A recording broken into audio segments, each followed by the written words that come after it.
దశాబ్ద కాలం పాటు సబితా ఇంద్రారెడ్డి కాంగ్రెస్లో పదవులు అనుభవించారని డిప్యూటీ సీఎం భట్టి విక్రమార్క చెప్పారు. కానీ పార్టీ కష్టకాలంలో ఉన్నప్పుడు మాత్రం కాంగ్రెస్ను వీడి బీఆర్ఎస్ పార్టీలోకి చేరారనే అసహనం వ్యక్తం చేశారు భట్టి. తనకు అధిష్టానం సీఎల్పీ నేతగా అవకాశం ఇచ్చినప్పుడు సపోర్ట్ చేయలేదని, మంత్రి పదవి కోసం ఆనాడు అధికార పార్టీలో చేరారని భట్టి విక్రమార్క మండిపడ్డారు.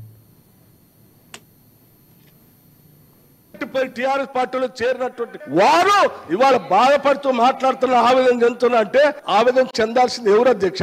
నేనా, కాంగ్రెస్ పార్టీ, లేకపోతే రాష్ట్రంలో ఉన్నటువంటి ప్రజాస్వామ్యవాదుల ఎవరు అధ్యక్ష బాధపడాల్సింది? వారా?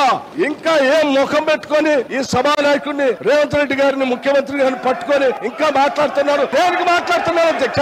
ఏం చేశారని, ఏం గొప్పలు సాధించారని, ఏం చేశారని? పార్టీలు మారి పరువు తీసి మొత్తం ప్రజాస్వామ్యాన్ని కూలి చేసింది కాకుండా ఇంకా మాట్లాడుతూ ఉన్నారు, ఆవేదన చెందుతున్నారు, బాధపడుతున్నారు. అంటే బాధపడాల్సింది ఎవరు అధ్యక్ష? ఇది కాదు, బాధపడాల్సింది మీరు. ఏం మాట్లాడుతూ ఉన్నారు? ఇంకా ఏం కూర్చో.